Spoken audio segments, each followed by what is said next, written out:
Waste Bengal में real issues किनको देखती हैं, किन मुद्दों को लेकर आप जनता के बीच में जा रही हैं? नहीं देखिए, तो चुनाव को लोकसभा का इलेक्शन है, स्टेट इलेक्शन नहीं है जी। ये दिल्ली का इलेक्शन है, पार्लियामेंट का इलेक्शन है। पार्लियामेंट में मोदी सरकार 5 साल में जो नहीं कर पाया, जो वादा किया था, जो टोटल फेल्योर हुआ, उसको लेकर मुद्दा बनाया। बंगाल का कोई मुद्दा नहीं है कि बंगाल में जो काम करना था हम लोग ज़्यादा ही कर दिया। This is the only party I can tell you, if you see the manifesto of all the political party, then आपको पता चल जाएगा कि हम जो कहा है उससे ज़्यादा कर दिया। तो आप मोदी सरकार के 5 साल का आंकलन कैसे करती हैं? उसमें तो 50-100 कह सकते हैं, लेकिन 1-2 हम आपको ज़रूर कहेंगे। एक बात तो है, देखिए वो किसान के लिए कुछ नहीं किया। 12,000 तक किसान आत्महत्या किया है देश में। किसान का बहुत एजिटेशन भी हुआ है देश भर। हमारा इधर में किसान को हम ट्रिपल इनकम कर दिया। मोदी जी खाली भाषण देता है कि उन्होंने 2022 में डबल इनकम करेंगे।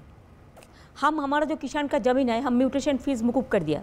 हम खाजना भी उसको विड्रॉ कर लिया, खाजना भी नहीं देते हैं। हमका किसान बंधु का स्कीम भी है, हम 5,000 करके उसको किसान चांस के लिए देते हैं। पूरा उसको जो इंश्योरेंस स्कीम है हम पूरा फ्री कर दिया।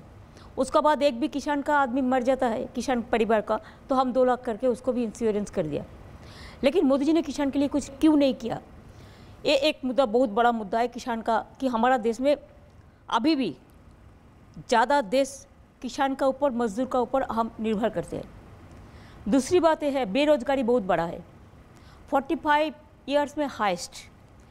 मोदी जी का गवर्नमेंट कहा था मैनिफेस्टो में कि हमारा बीजेपी आएगा तो हम 5 साल में 2 करोड़ करके हम 10 करोड़ अनएम्प्लॉयमेंट को हम एम्प्लॉयमेंट देंगे। दिया तो नहीं, फिर वापस ले लिया, 2 करोड़ का एम्प्लॉयमेंट चला गया, बेरोजगार हो गया है। तीसरी बात यह है कि मोदी जी का सरकार का टाइम में जो डिमोनेटाइजेशन हुआ है, नोटबंदी का असर में देश का इकोनॉमिक सिचुएशन बहुत ख़राब हो गया है। चाहे ट्रेडर्स हो, चाहे स्मॉल स्केल इंडस्ट्री हो, चाहे मिडिल इंडस्ट्री हो, चाहे दुकानदार हो, चाहे किसान हो, चाहे मजदूर हो, सबको बहुत सहने पड़ा। अभी बहुत सारी इंडस्ट्री बंद भी हो गया है, करोड़ों लोग बेकार हो गया, बेरोजगार हो गया है।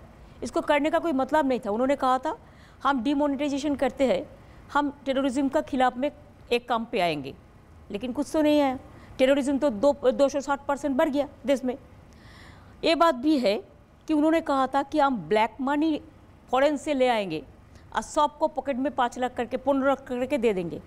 आज तक एक भी 15 लाख करके एक भी आदमी को पास जमा नहीं हुआ है। उसका टाइम में आप देखिए डीजल पेट्रोल का भाव कितना बार बढ़ा। जब इंटरनेशनल मार्केट में भी ये सस्ता था, तब भी एवरीडे उन्होंने इंक्रीज़ किया है। पब्लिक को बात सोचा नहीं है कभी। गैस का बात, डोमेस्टिक गैस को देखिए, डोमेस्टिक गैस जो सब्सिडी था जनता के लिए वो तो पूरा उठा दिया। उसका बाद 800 रुपया करके एक गैस खरीदने पड़ता है।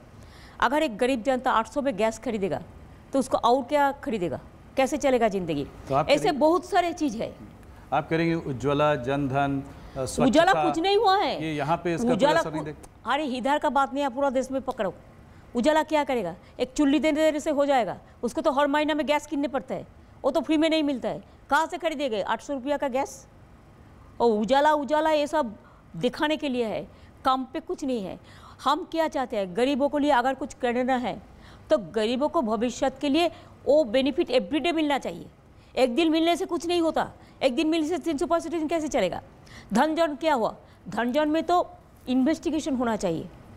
अभी भी हम सेंट्रल गवर्नमेंट का एक रिपोर्ट देखा, जिसमें देखा कि मोर देन 4 लाख इसमें जो सस्पिशियस अकाउंट है, जो इकोनॉमिक सर्वे में जो कहा गया, जो इकोनॉमिक्स में भी कर रहा है, तो धनजन में भी बहुत सारे रुपया डाल दिया। डिमोनेटाइजेशन किसका रुपया कहा गया किसी को पता नहीं है। जिसको डाला है वो भी डरते हैं और जिन्होंने डाला है उसको भी पता नहीं है। तो डिमोनेटाइजेशन के नाम पे जो बड़ा स्कैंडल हुआ है, वो तो मोदी जी गवर्नमेंट चला जाने के बाद, अगर इसमें इन्वेस्टिगेशन करना चाहिए, इन्वेस्टिगेशन होगा तो इसको पता चल जाएगा डिमोनेटाइजेशन करने का ज़रूरत क्या है। ममता जी,